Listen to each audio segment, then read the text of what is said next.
Hi friends, I'm Tammy K. Welcome to my channel. Today I'm doing something different. Today I'm sharing a little bit about myself, my artistic journey, mental health, all that stuff, and kind of how I'm here today. So I feel like I've always been a fairly creative person, but I didn't really practice consistently until a few years ago, and we'll get to that soon. As a kid, I would do coloring books, never really ventured out with drawing and painting too much. Coloring books were kind of my jam.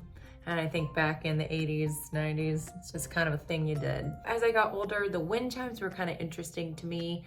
I loved making wall decor, and because I couldn't afford wall decor, so I would just make my own with fabrics, with bright, colorful papers.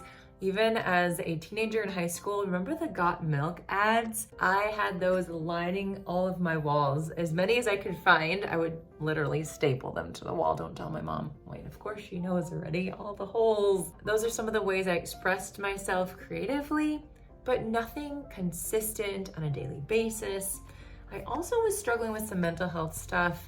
Mental health is a big word people don't like to talk about. As a therapist, it's important to talk about it, and I encourage it. And I encourage you to share your stories in comments below. If anything resonates with you, let me know what your experience has been. So I had issues with self-esteem. I had issues with trying to be perfect.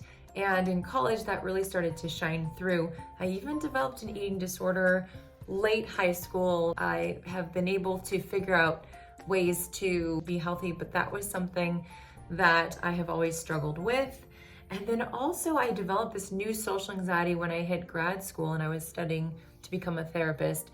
And I have to say too, just because you have all the tools to do things doesn't always mean that you're choosing to do them. Even when I became a mom, I wanted to do things perfectly, and I felt really bad when I didn't do things perfectly. The little list in my head. So in 2019, I decided to quit my therapy job and just focus on my kids. And so I did that for several years. And in 2020, you remember 2020? It's kind of a common theme I'm seeing for some artists, but I started doing these online classes, monthly classes with my friend. I was talking about mental health, she was talking about art. And in one of these classes, she introduced me to the gorgeousness of watercolor. And I was like, I am in love. Where have you been my entire life? And my budget was this big, but I invested tiny little bits of money, went to Ross a lot. Hey, you can find some great things to start with. Start with Crayola. Start with those little palettes at Ross. They're a little chalky, but they can get the job done. The whole point is that you're trying to practice, trying to get the muscle memory, the brush strokes, and all the things. And during those fun COVID times where we were all stuck at home, I started to practice my watercolor and practice literally every day, obsessively every day. Because I really found a passion in it. It made me feel happy. I was already happy, but there was this piece that was just for me of something. I wasn't working outside of the home at the time, and it was just something that I could do, that I could create something beautiful. Something sprang up in me that activated my brain. So I used it for helping with anxiety, even with depression at a certain point, and just overall self-care. And I learned that doing art helped expose me to using the right side of my brain, which is the creative side of our brain.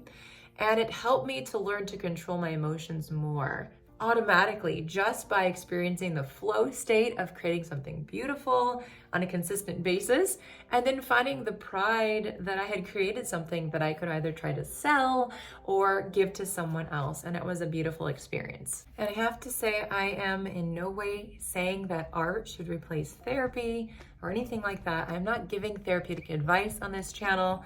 I'm just simply helping you to encourage self-care in your life. I advocate for people seeing a therapist if they are able to be able to talk through and work through things that are challenging for them.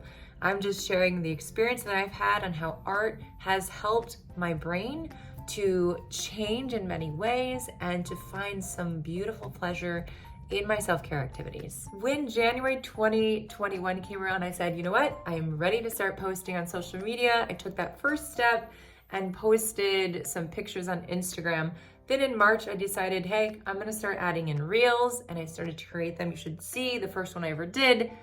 It was terrible quality, but I was learning. And I had been told over and over, you know, you're not gonna feel ready, but just start posting, put yourself out there, see what happens. And the response was mostly positive. People were so supportive. I got to share with people, even was selling a few paintings here and there, mostly to friends and family, which was my original goal with being online. But then within this whole thing, I realized that I love teaching watercolor. And I was doing it mainly through reels and all that fun stuff. So here's the fun thing you're probably waiting to hear about how I went viral and how it almost ruined my social media accounts. Seriously. In 2021, October, I posted a video on 3 ways to add texture to your watercolor paintings, but for some reason, it resonated with people. I was actually visiting family out of state at the time, and I had posted it that morning, and I realized, oh my goodness, it's getting views. This was on TikTok. It's getting views and more and more and more views. And I had posted the same video to YouTube and to Instagram and nothing until 2 weeks later for some reason. And those both went off too and got millions of views. So what was interesting is I experienced this really quick, rapid growth in all 3 channels that I had posted this video, which was amazing. The one that did the best was my Instagram post, and I got all the way up to 103,000 subscribers on Instagram. But why is this not a good thing? So here's the thing, and I'm not complaining at all, and I'm so grateful to have all those subscribers. However, I've been hearing all the time, you know, post your videos, you don't need to niche down, just put whatever's on there and whatever happens, happens. I'm so grateful for all the subscribers I've received and for this opportunity to go viral. However, the video that I posted is not in the niche content that I like to put out there. I do mostly watercolor florals. This was on how to add texture to your paintings, and I'd say it's probably a little gimmicky. It was fun and exciting and cool, and people subscribed, but that's not the content that they were expecting to continue to see over time. If you have subscribers that are subscribing to your channel for specific content and they don't continue to see the things that they like, to seeing something completely different, they're gonna stop liking or maybe looking or maybe unsubscribe, which is gonna get you less engagement, then less views, and then less engagement over time. My advice to you would be to have growth, consistent growth, slowly over time. The niche content is really important if, in fact, you might go viral and then you get a lot of subscribers. People are wanting to see specific things, and to kind of cater to those subscribers, if that's what you wanna do, then that specific content that you're going to be posting and putting out there is important to build up your channel. Now, all this isn't everything that matters in the world. I just wanted to share that piece. I thought it was interesting. I think the biggest piece is that you are enjoying what you're posting and that you're trying to make the world a better place. What I really learned is that I like to teach watercolor, and that makes me the happiest. And the thing that I love the most is when I hear your stories. And as a therapist, I try to encourage the mental health talk on Patreon, on YouTube, across my channels, because I want people to understand that art is healing and that self-care is important in whatever way you choose to express that self-care. Through this art journey, I have learned to calm my brain, to experience the dopamine that is released in my brain when I'm painting and enjoying that experience. Dopamine helps to reinforce that behavior in the future. So even when you think about doing art, you get excited and anticipate the lovely experience that it brings to you.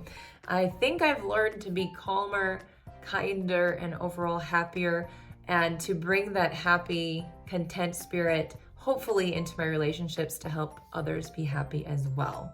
So I encourage you to pick up your paintbrush or your pencil, get to art. It is such a healthy thing to do.